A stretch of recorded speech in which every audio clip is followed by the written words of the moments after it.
Jadi produk ini sangat bagus. Kawan-kawan cari tulisan yang seperti ini nggak ketemu. Nggak ketemu. Dan ini baru di Indonesia.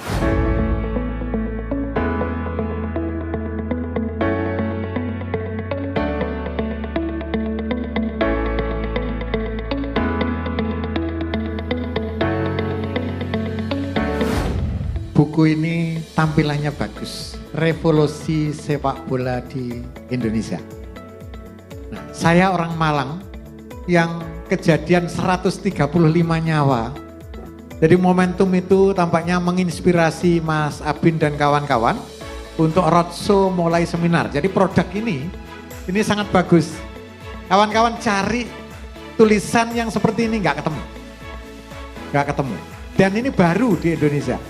Jika rumusan awal ketika pertama di Jakarta, yang kedua dilakukan di Malang, dan yang ketiga di Surabaya, yang terakhir di Bandung. Isinya luar biasa, jadi dimensi kajiannya itu lengkap. Kalau orang Malang nambahin lengkap kap gitu ya, lengkap sekali gitu.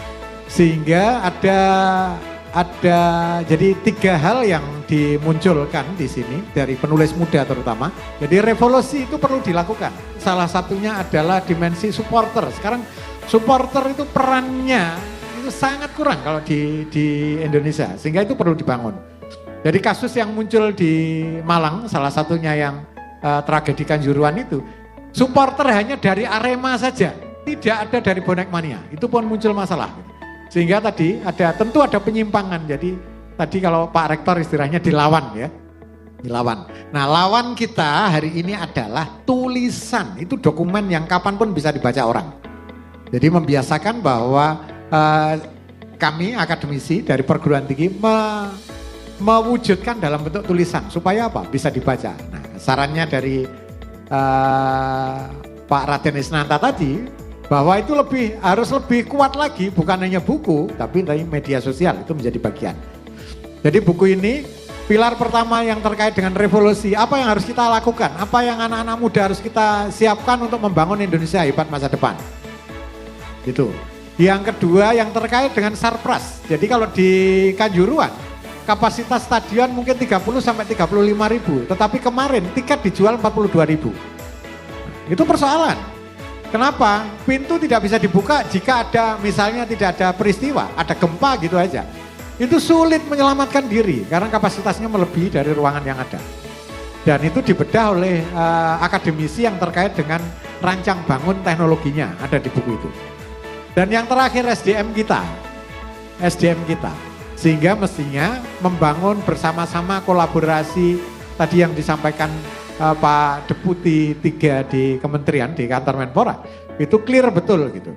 Hanya sekarang harus kita rapatkan, kita siapkan semua, membangun, menyelaraskan bagaimana olahraga ke depan, terutama sepak bola. Sepak bola itu aset yang luar biasa. Jadi di tulisan saya itu 23% sebenarnya yang supporter itu punya peran. 23%, artinya pembiayaan. Ketika penontonnya banyak, maka duit yang masuk banyak sehingga itu bisa dikelola. Di samping dengan sponsor, sehingga menggerakkan olahraga masyarakat, terutama di sepak bola itu sebenarnya sangat luar biasa. Mungkin satu-satunya yang bisa menggerakkan masyarakat. Jadi selama ini yang saya rasakan ketika Arema main itu sebenarnya orang betul-betul menikmati. Jadi anak-anak remaja, orang tua banyak yang hadir karena menikmati pertandingan. Dan kasus itu membuat saya ketika pagi-pagi ketemu wartawan, jadi pas ada kegiatan di Surabaya, tanggal 2-nya, jadi peristiwanya tanggal 1, wartawan menyampaikan yang meninggal pertama adalah bayi. Nanti muncul terus kawan-kawan muda menggerakkan bagaimana kalau dibangun FAPSI itu. Saya kira itu salah satu langkah kita bagaimana menyelaraskan Indonesia hebat masa depan itu dibangun.